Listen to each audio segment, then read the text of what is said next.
Bam Damn, a damn Alabama fan and proud of it. Gun Nation forever, brother. Namath again faking, quickly finds his target. Now cuts in. He's at the 40-yard line. He's at the 30. Quick drop throws in the end zone. Each number represents an expectation, a challenge that only a championship tradition can issue. Pressure. Anders hits him. The ball is loose. Alabama, here comes the heat. Cornelius Bennett. Whoa, did he get lit up? It is an endless passing of the torch that urges the wearer to enrich his legacy. Brings pressure up the middle in a hurry. They can't get away from Dante. Alexander first down and more. Richardson breaks free on the sideline. Turns the corner. Can you say goodbye? Because at Alabama, tradition is not retired. It is built. I'd like for people to remember me as being a winner, because I ain't never been nothing but a winner. Alabama defeats Miami. Calling has succeeded. This is not the end. This is the beginning. Roll Tide family. I hope y'all had a great bye weekend. I know I did. I enjoyed watching some football. Did not have to stress over my Alabama whatsoever. And watch us move up the rankings. That was so cool, watching all the chaos going on. But just in case y'all missed it, we are Bam Damn, a damn Alabama family, and proud of it. Gut Nation forever, brothers and sisters. Roll Tide. At this time, I'd like to bring on my brother, my one and only Reverend Feel So Good. William, come on down, sir. I want everybody to think here for a second. How much does this game mean to you? Because if it means something to you, you can't stand still. You understand? You play fast. You play strong. You go out there and dominate the guy you're playing against and make the damn quit. That's our trademark. That's our MO with the team. That's what people know us as. Roll Tide, William. Roll Tide, brother. Make it a double, big dog. Yes, sir. We are.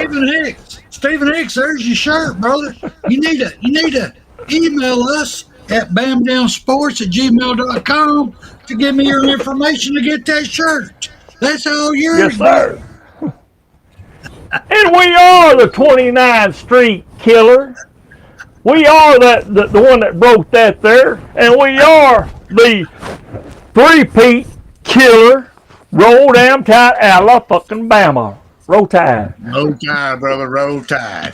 Right, you might want to put their thing up there. Yeah, I'm getting ready to do it right now, sir. I'm getting ready to do it right now. I promise you that. But anyway, all right. Being said, as y'all can read on our topic tonight on Make It a Double Night is let's stop the faking. Let's stop the faking. So let me go ahead and put this up here. I'm going to go ahead and start with Greg Sankey.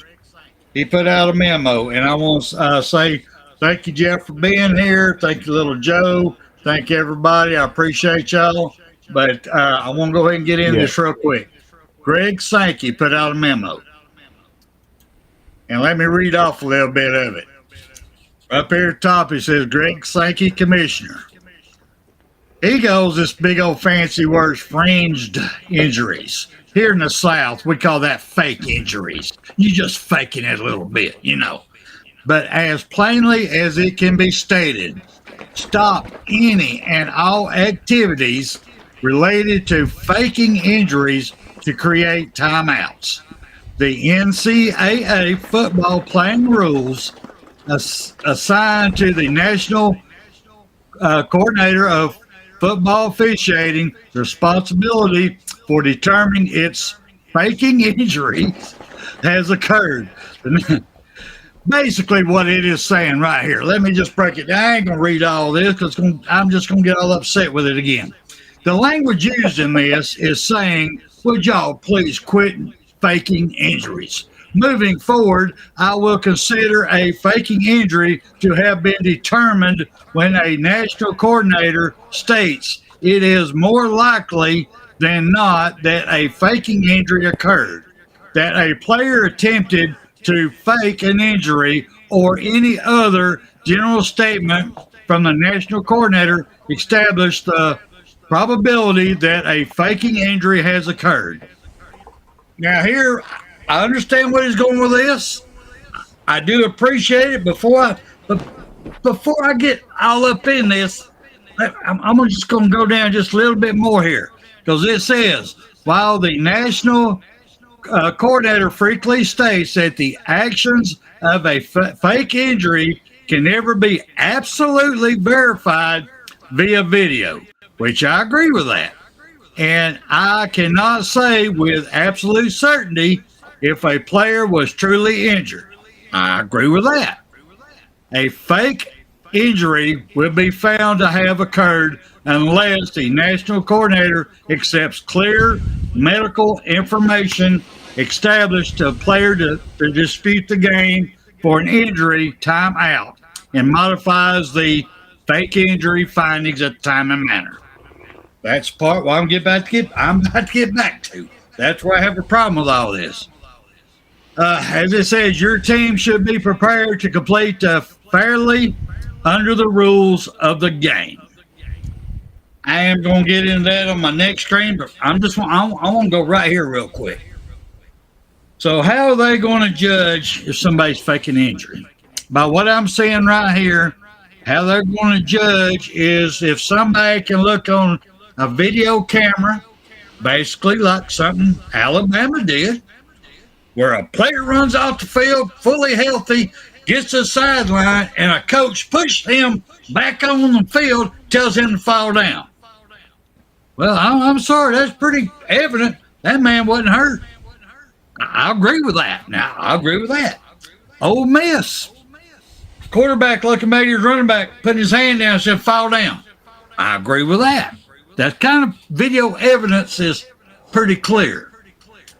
But the bad part here, there's every medical professional out there. I don't care if it's your person who tapes up ankles, tapes up injuries. They all have a protocol they go through.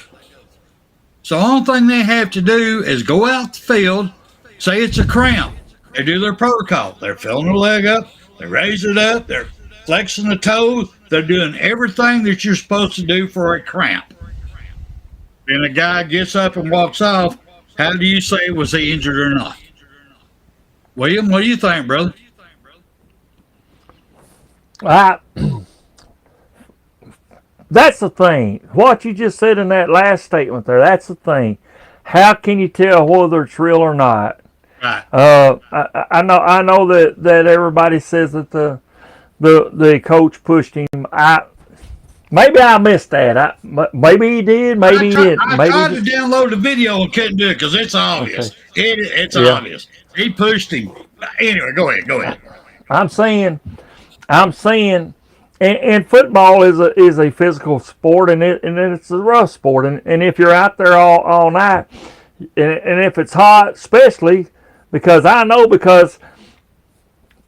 speaking from experience now, because I was training to be in the police academy there in Huntsville, and we had to do the physical part of it. I passed the written, fine and dandy, and we had it on a Saturday. It was hot as hell. It was in the mid 90s or so, and it was in the damn 100 heat index, and we'd been out there doing, calisthenics and stuff all day. Last part of it was a obstacle course. I got down to having to pull the 120-pound weight behind me with a rope. And as soon as I grabbed that thing and I started, my legs collapsed on me. They collapsed. I had no feeling in my back hamstring. Nothing was there. It's like I didn't have nothing, no muscle, nothing. And I hit the ground. So I don't know. Was it a push? Was it from that push, or was it what? Just saying. How are you going to pick that up? How you going to know? I don't know. So, I'm with you on this here. Especially now, I want to tell you that other incident that I seen on the football field. I'm on the shit and I'm kind of a little bit, but you know, but you seen that damn, what was it? Was it Tennessee that we played? And he came out there on the field and he was like, being, okay, now you just stay down there or whatever. That shouldn't even be allowed. That should just be the trainers out there, you know. I even see Kirby Smart come out there on one of their games there. That's bullshit, you know. No, that should just be the trainers out there saying, you know, what's going on, you know. That should be them. That head coach ain't got no damn business. Get out there and say, you need to stay on the ground a little bit longer. Come on now, let's get this momentum down here, okay? We don't need that. What say you, brother? I'm still trying to figure out how they're going to do it. How does somebody looking at home or in their office, looking on the camera, can go, yeah, that's totally fake. We're going to find them right here and now. Right here, we're going to find them. That's fake as hell. Mm-hmm. How are they going to prove that? That's my problem. To me, they're setting themselves up for a damn major lawsuit. Yeah. Godfather of the SEC, good to see you, brother. Good to have you up in here. Good to see you. Stephen Hicks. Yeah. But real quick, let me move on from this one. I'm going to go down here to, let's see what he got on number 2 right here. Let's go number 2 right here. Number 2 right here, talking about what Sankey's going to do about it. Sankey. Greg Sankey. I call him Spanky. Oh. Right here, he wants to spank some people. I'm gonna drop all the way down here. It says, according to a punishment tier laid out in the memo, the head coaches now will receive a public reprimand and a $50,000 fine for the first offense. A second infraction will lead to another $100,000 fine, and then a third offense will lead to them being suspended for a game. All right, now let me ask you this, William. Do you think that's enough?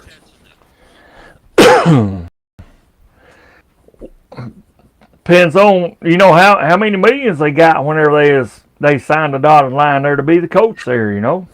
That'd just be a drop in the bucket there, you know. Yep, but, I agree. We keep going. You know, they'd probably say, "Ow, you gave me a little pinch there, a little pinch."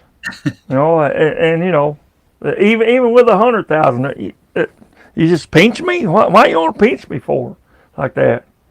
But yeah, it's after a while, you know, if he does enough of them with that suspension. Now, I agree with that last bit there. If it's done that, you know, after the, you know, after say put it 100,000 for the first offense and then come in with that, now I'd go with that. But I don't even know if it should progress to a second offense there. So I say suspend them there, but that's me. But especially if the coach comes out there on the field like that other son of a bitch did. So go ahead.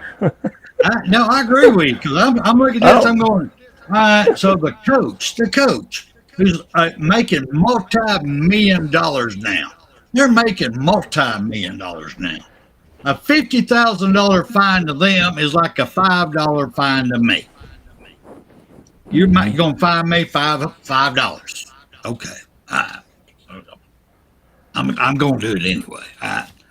Second offense, 100. Oh, that's $10. When you're talking about people who make multi-million dollars, right. 50,000, 100,000 ain't shit. Yeah. And then you go down to their third offense. Well, we're going to give you a vacation. We're going to give you time off. We want you to go to the beach and think about this. I want you to be in your favorite bar. I want you to have a drink with all the damn umbrellas in it and all the fruit, sipping on it and thinking about what you just did. Come on. What kind of friggin' penalties are these? Jesus, hey Christ. I have never been disappointed in Greg Sankey, ever. All his decision making he's made up to this point has made sense, been straight up, and it was for the best of the SEC colleges and students. He's always done, in my opinion, his decision's been the best for everybody, even if some of them didn't work out. You could see that his mindset was for the best of everybody. Now, with that being said, I want to throw this idea out to you, William. See what you think about it. Instead of all these fines and all this crap, just go in there. All right, you're hurt. You fall. You're hurt. All right. Your pussy's hurt. You fall down. They cut you, whatever. They stop the play. Any injury that makes you stop a play, stop a clock. That player has to come off the field until there's a change of possession. That player cannot come back on the playing surface until there's a change of possession. Period. So if you want to start all this crap on defense, you want to take your defensive back, your best linebackers, everybody, start knocking them out and make them go there and stand on that sideline until there's a change of possession, guess what? There's a damn good chance the other team's going to score a touchdown because you're running yourself out of players. And vice versa on offense. Guess what? Who are you going to take out? Your best running back, your offense, your receivers, your tight ends, your linemen, your center. Who are you going to make fall down? Because they have to go stand on the sideline, go to the tent, get checked out, and stand there until there's a change of possession before they never come back on the field. That will stop it. Not this stupid spike in the hand shit. This reminds me of NASCAR. They're trying to find people $10,000 takeaway points. Somebody's making $100 million. Come on. What do you think, William? Have you got the MA up? I don't think I see it. I do. I'll have to cut this off, but I do. Here, let me turn this off real quick. Let me go back to here. Yes, there's the MA. Go ahead, bro. Okay, because I couldn't necessarily see it. I'm just saying. But I'll go one further. Go for it. Since we got the NIL shit, why not find a damn fucking player that's doing it? That right there would cut right there. Even more so. Do I really want to risk doing this for my damn coach and shit? Or if it is a coach's decision to delay the game,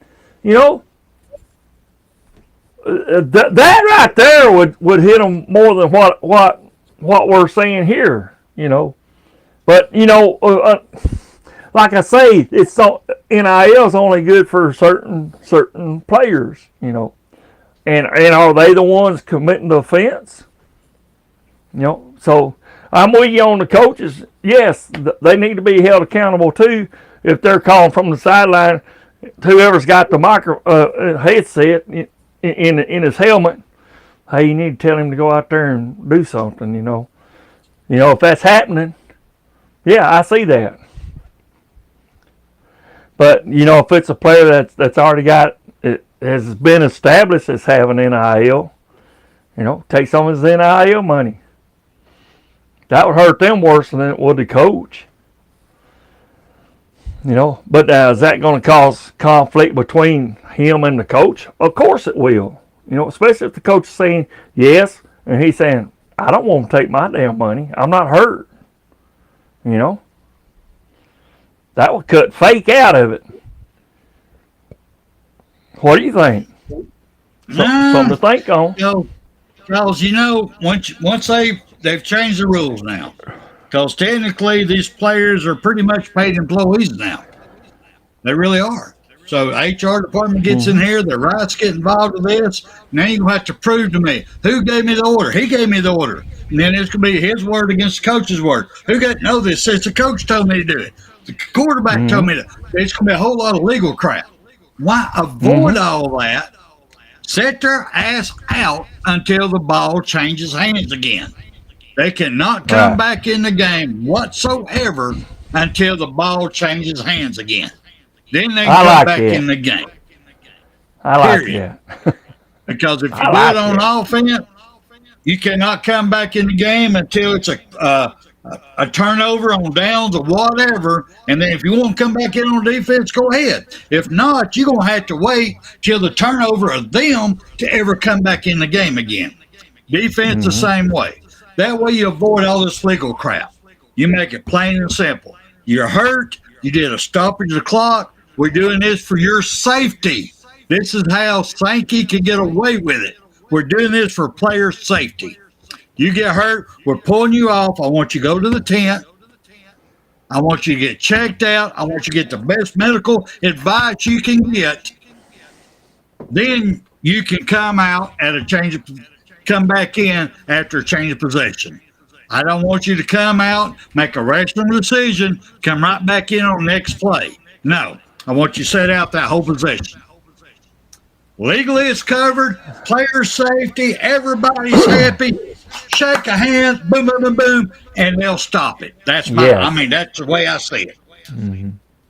I mean, I do want to say. I do want to say that I'm shocked that this happened with Alabama. Now, damn it, that this happened with us. Yes, it is. Bullshit. Very embarrassing, bro.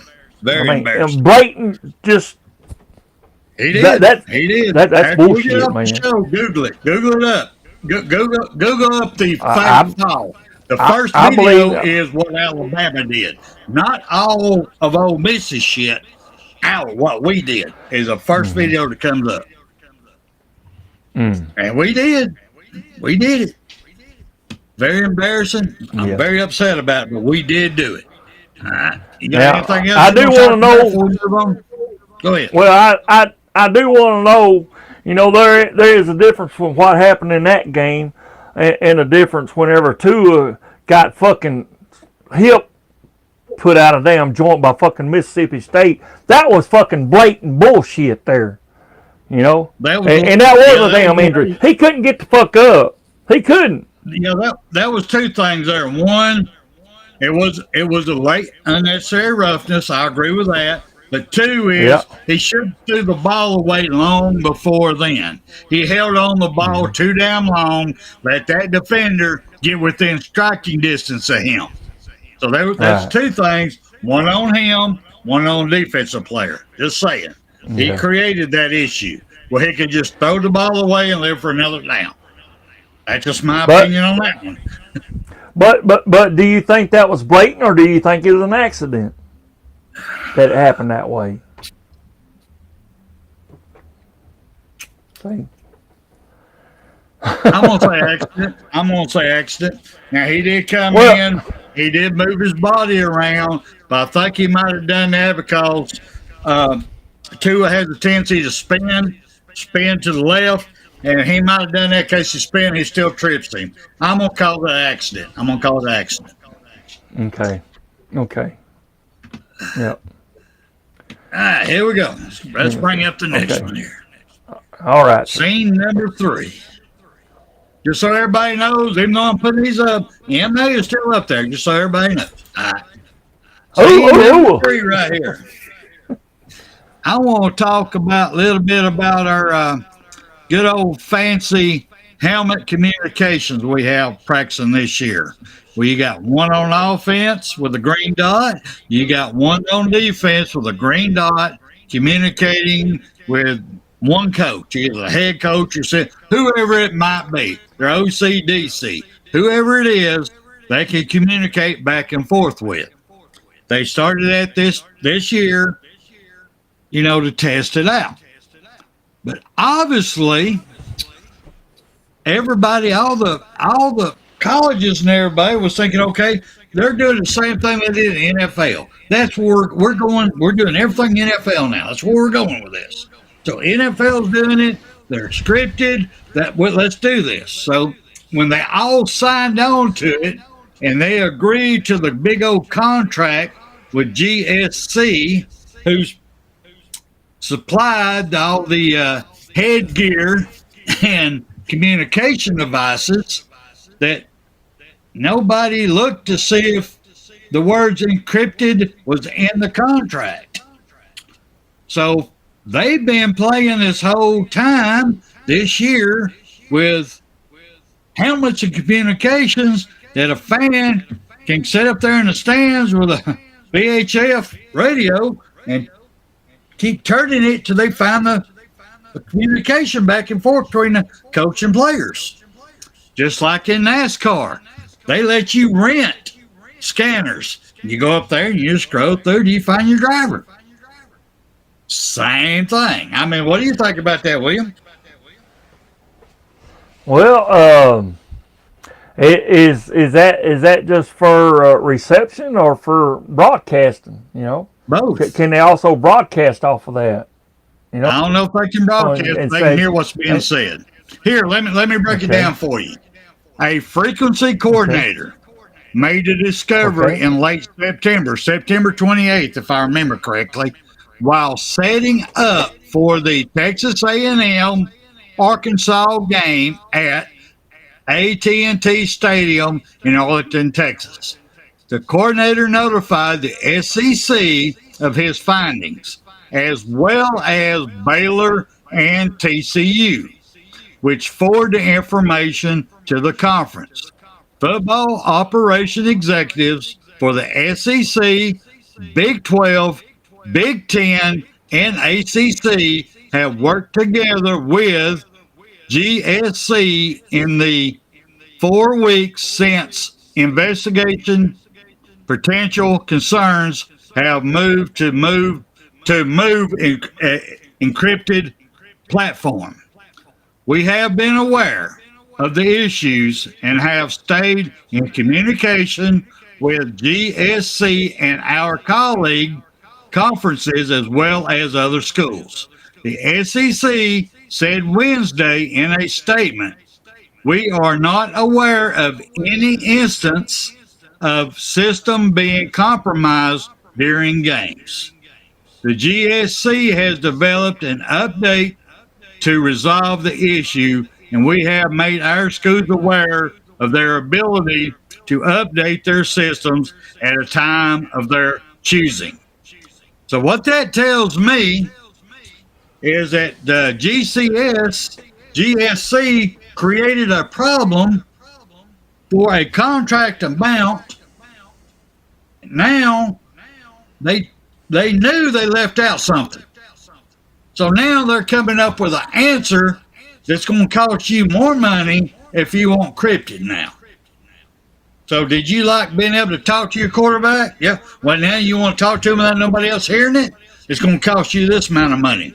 To me, this is bullshit. This is a bad change order. This is set up, and this is wrong in my opinion. GSC fucked them over for money. This is my damn opinion. What do you think? It's all about the Benjamins, baby. It's all about them Benjamins. And it's bullshit because, you know, like you're saying, that this is a scenario I'm getting by what you just read there about GSC and that shit there.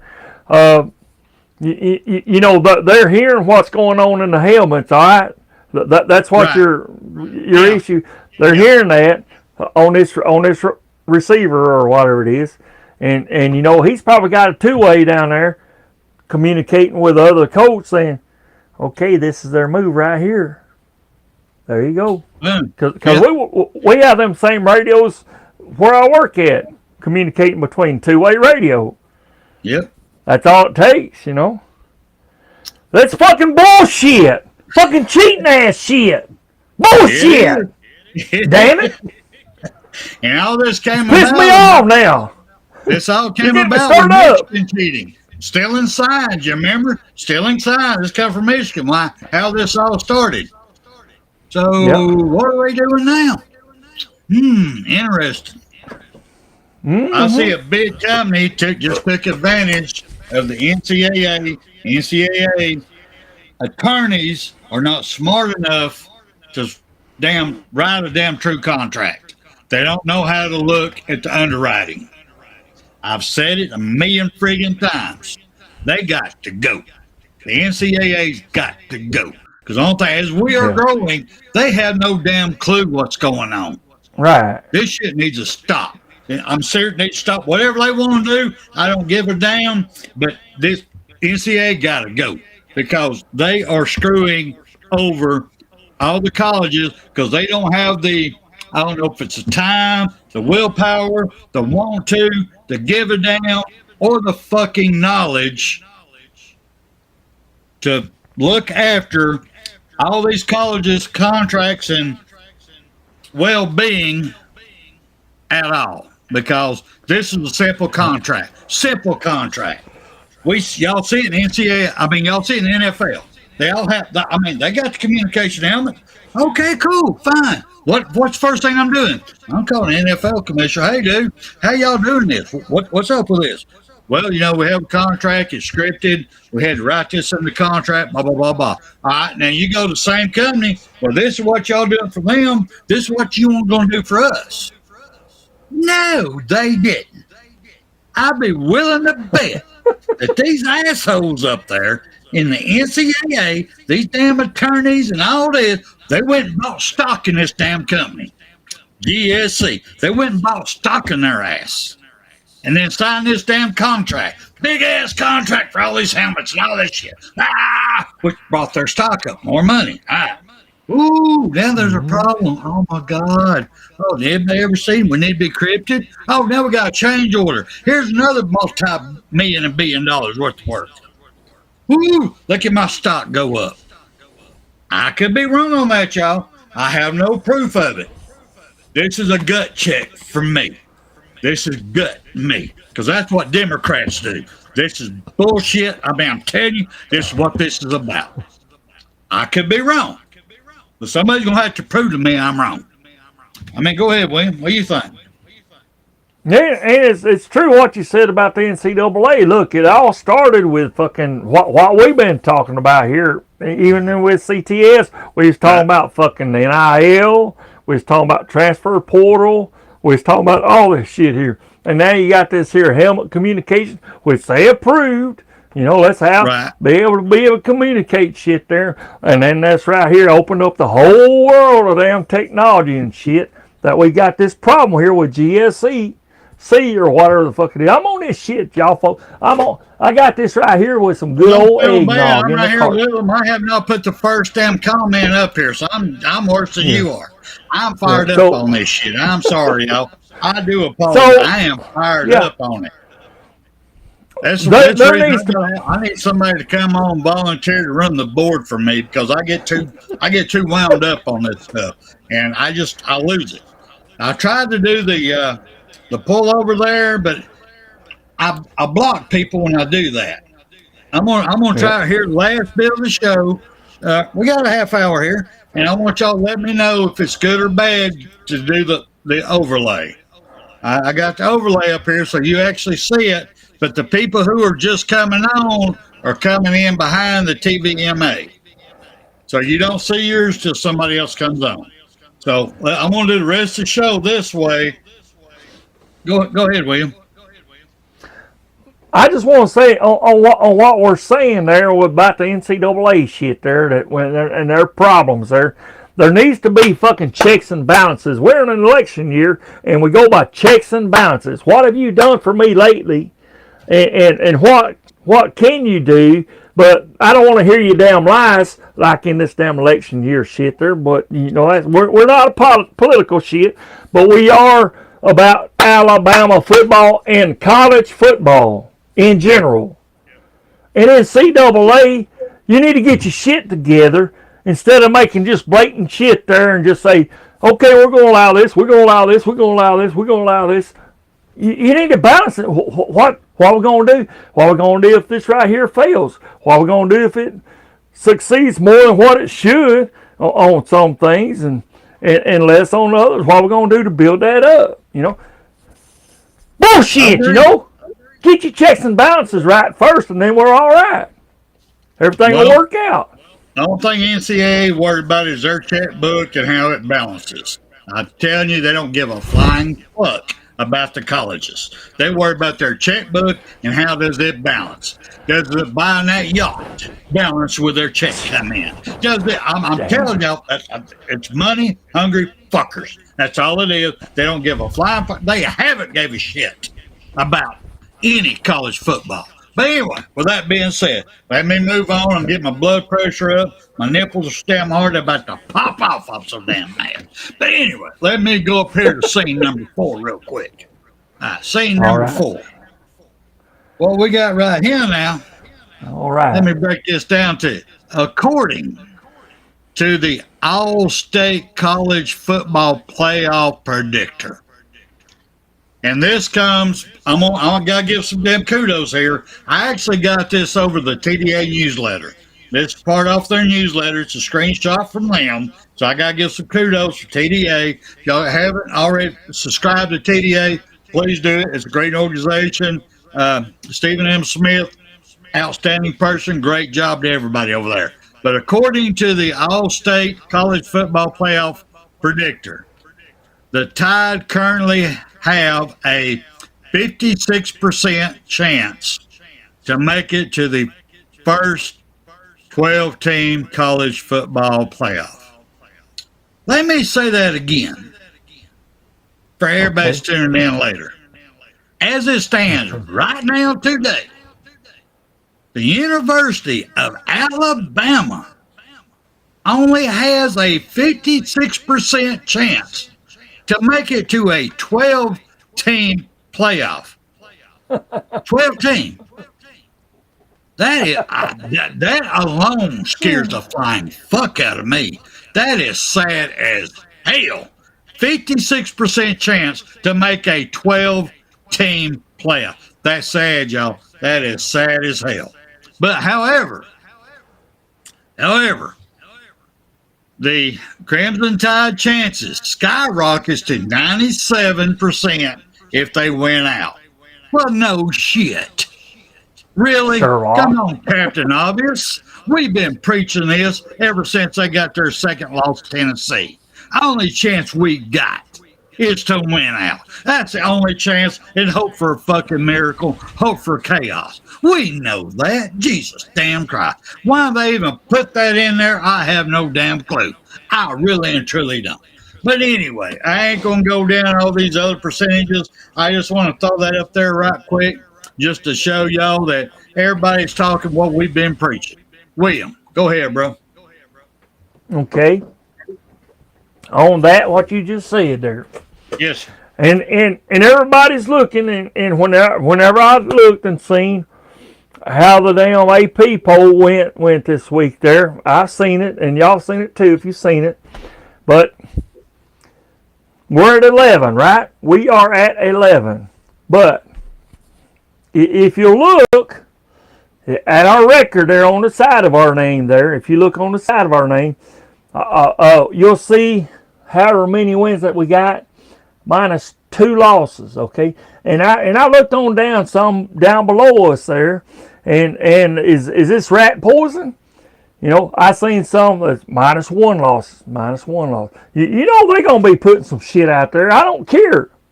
You know, and here's the key right here. Here is a damn key to that. You know, sure we do have 2 losses, and one is a quality loss. One we should have won, but for some reason we had a damn off night. I couldn't tell you that. I don't know, but it should have never been against Vanderbilt. That hurts me right down here to the damn core today, even to fucking day. Vanderfucking-Bilt. I'm just saying.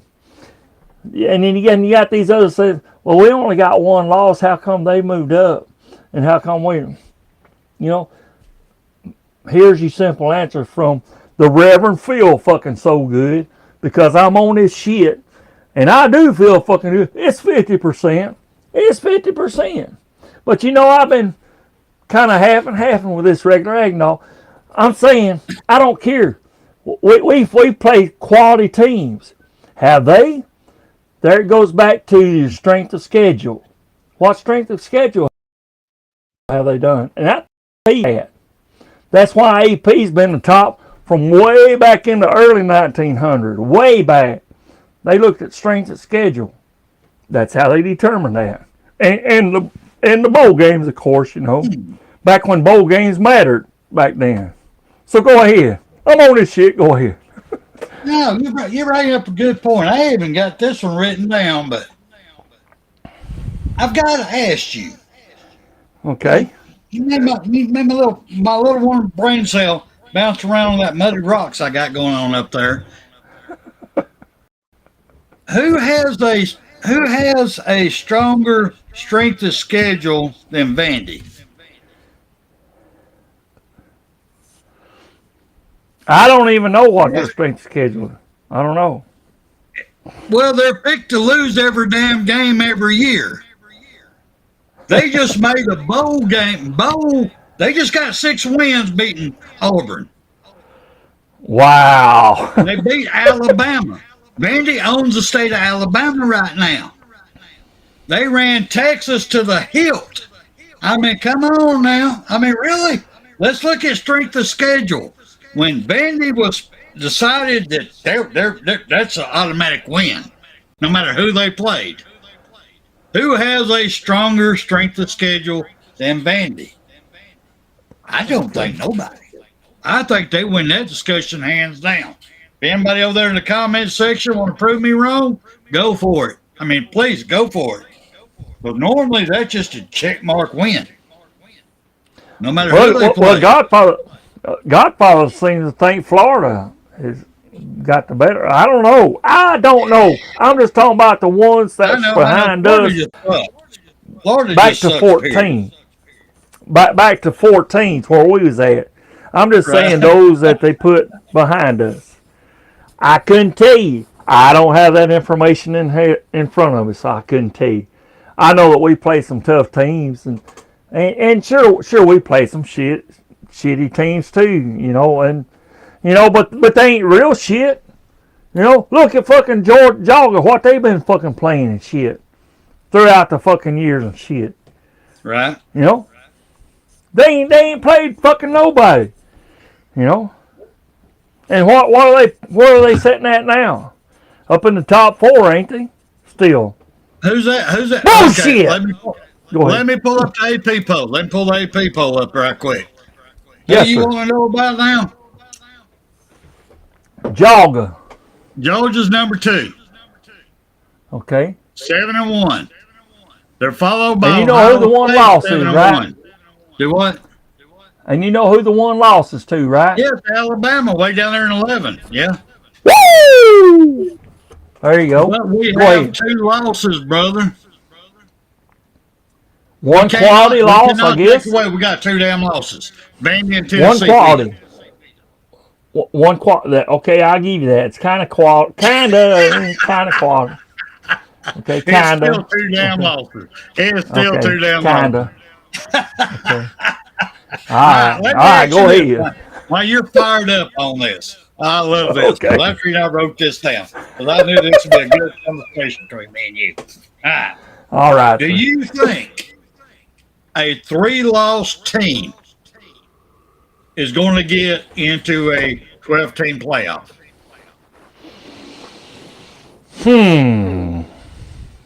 Here, let me put this back up here while you're thinking about it. Let me put this back up here.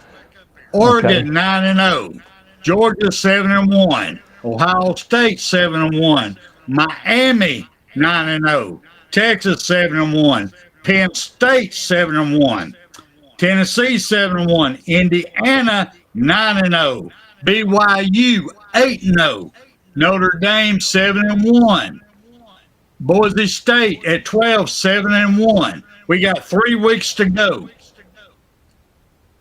Do you think a 3-loss team is going to get in? From what I've seen there, and I'm being honest with you, why are we in there with the 2 losses? We've got all those with 1 loss behind us. All those. So we beat the number 2. That's time number 1, but we beat the number 2 team. That's the only reason we're even close. I don't see a 1 loss. I mean, I don't see a 3 loss getting in there, no. So let me ask you this. Yes. Do you think Godfather mentioned something about Florida? I mean, what's so special about Florida against some of these 1-loss teams there? They've lost more than 1, ain't they? Oh yeah, Florida's what? 4? Yeah, I think they've only won 4 games this year. Period. No, Florida just sucks. They're just a spoiler for the rest of the year. Florida sucks all the hell and back, big time. Yeah. That's the reason I was just curious about that, because a lot of people have been talking, not a lot, there's been quite a few talking heads that's been talking about, the possibility of a 3-loss team. And they even mentioned maybe a 3-loss Alabama. Oh, hell no. Please, come on, y'all. Let me break this back. Let me pull this back up real quick. I'm going to break this down real quick for you. Let's say the season ended today. Okay. It's over. And this was a final total. You got Oregon number 1, 9-0, Georgia number 2, 7-1, Ohio State 7-1, Miami 9-0. All right, let's say we got this right here. All right, them 4 teams has a bye. All right, what we have next? We have Texas 7-1. They would play Boise 7-1 in the first round. Texas would have the home field advantage. Penn State 7-1 would be playing Alabama 6-2 at Penn State. Tennessee 7-1 would be playing Notre Dame 7-1 at Tennessee. Indiana 9-0 would be playing BYU 8-0 at Indiana. That's how it would end right now. Right now, that's how it ends.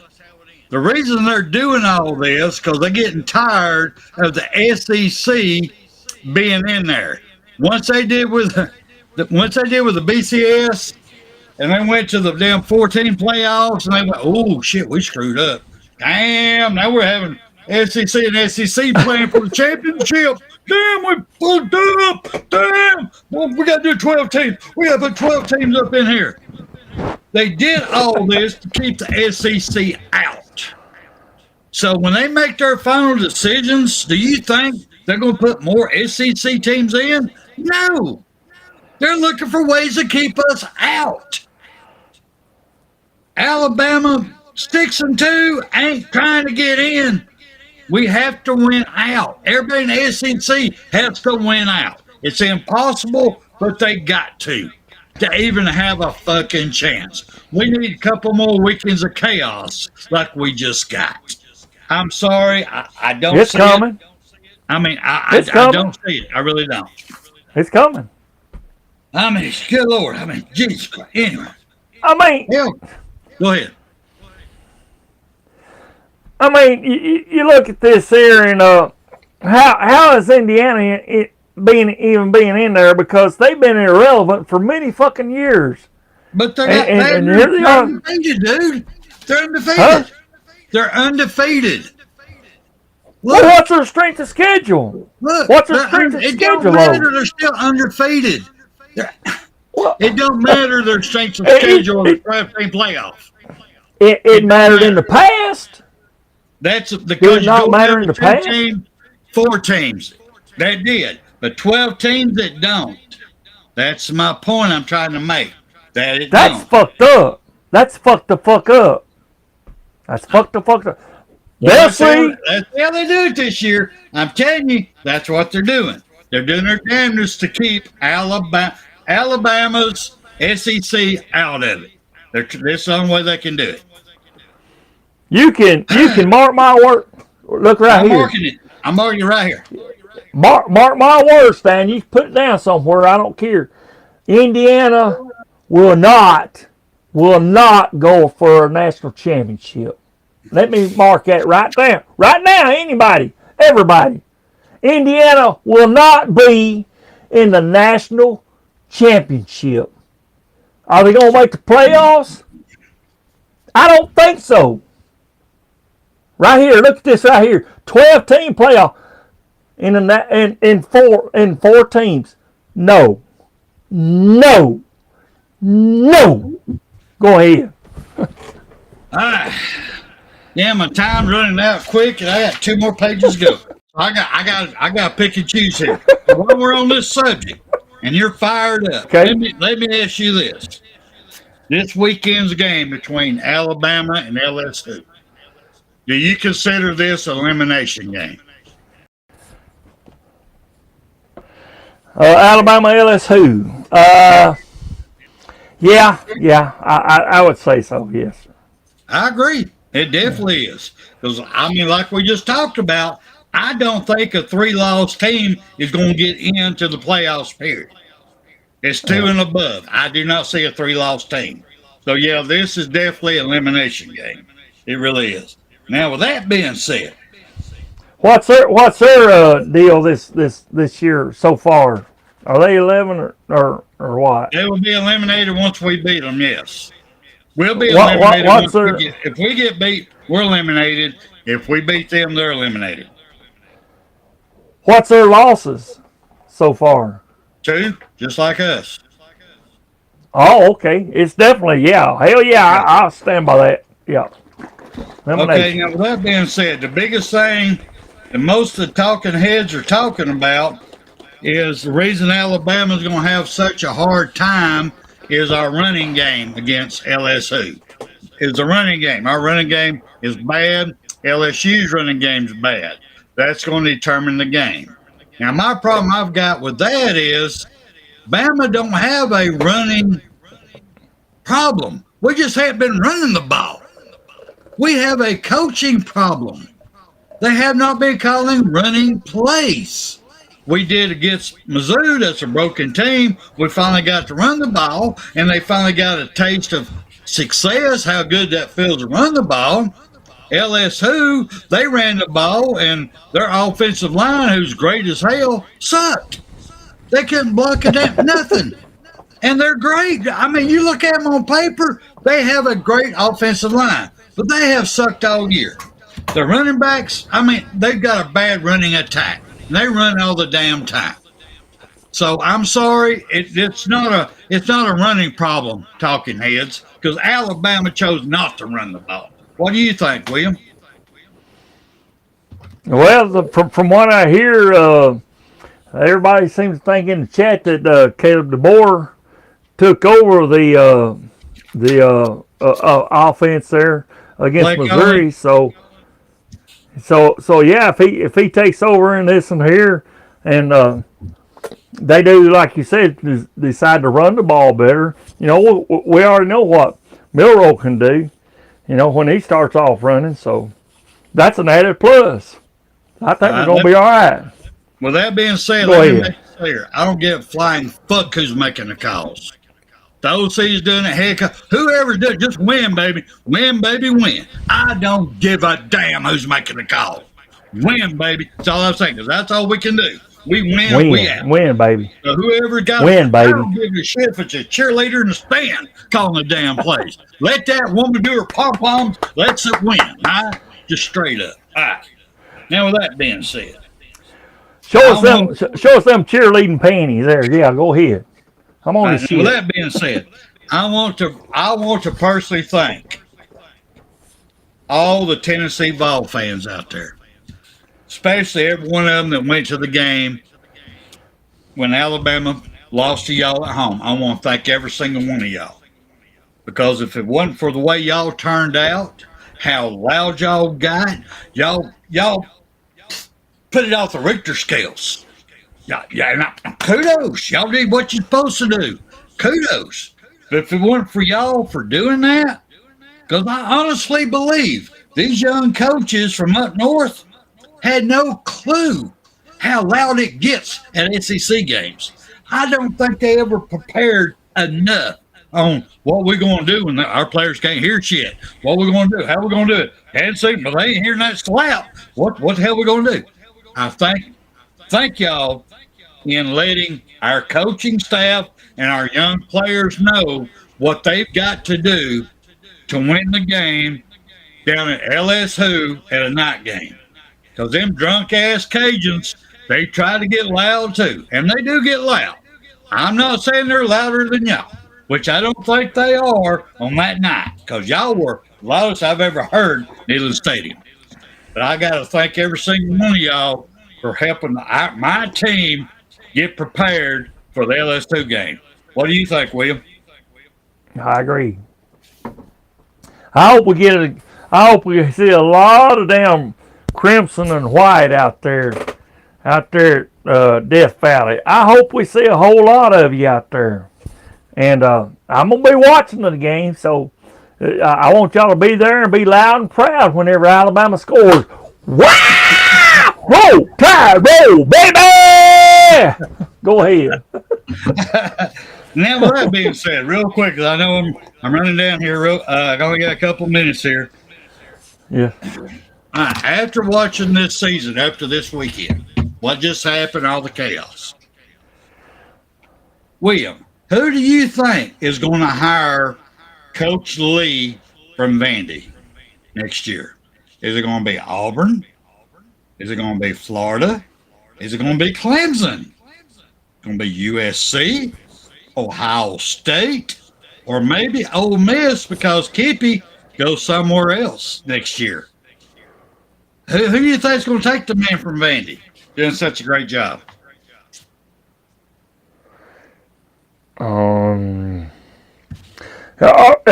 Is he the head coach now? He's the head coach for Vandy, yes. Coach Lee, Okay. yes. L-E-A, Lee. You gave a pretty good list there. Yep. Well, I'm going to go again. Auburn, because Auburn's got to make a change. I'm sorry. Oh, yeah. It sucks all day. Florida, dumpster fire. Clemson, they've hung with him. They powdered his butt. They gave him the old man fluids, and it ain't working. He's got to go. If they ever want to do anything, Dabo's got to go. All right. USC. The Oklahoma guy who, he was so scared to go in the SEC. He sucks all the hell too. He could be gone. All right. Ohio State. That Mr. Daly there, his pants are getting really damn hot. And then we got old Kippy at Ole Miss that would jump ship for money in a heartbeat. I think the two out of there that can recruit the best out of all those that you said, Yeah. well, I'll probably go three. Ohio State can recruit pretty good. Ole Miss can recruit pretty good. With Kiffin there as some little small role. I don't know if he'd stay or not. And then you got Clemson there. Dabo's has done it in the past. I don't know whether he will or not. I probably go with maybe Ohio State. I don't know. Since they did get one over on us, but we were still in the learning stage at that time. So, I would say there. Or OPS. Because it's still, SEC down that way. So, yeah. Well, for me, if any of these schools hired him after his first year, they're making the stupid ass mistake they did hiring the fucking coach they got now. They need to at least let him go at Vandy one more year. Can he increase, match, or improve what he did this year when nobody was expecting what he's doing? Now let's see what he can do really coaching when everybody knows what he's going to do. I'd wait one more year before I'd even attempt to hire his ass. That's my opinion. Because all these damn coaches y'all hired at Auburn, Florida, Clemson, USC, Ohio State, and Kippy, y'all jumped the gun on them. You need to hold back and make sure the next hire is what you want. And not just to see your pants. That's just my personal opinion. That's my opinion. Because Alabama's going to beat you no matter what. But I'm just saying, that's my opinion. All right, you got any last words, William, before we slide up out of here? Death Valley's going to be loud and proud that night. We need our Alabama fans that's out there.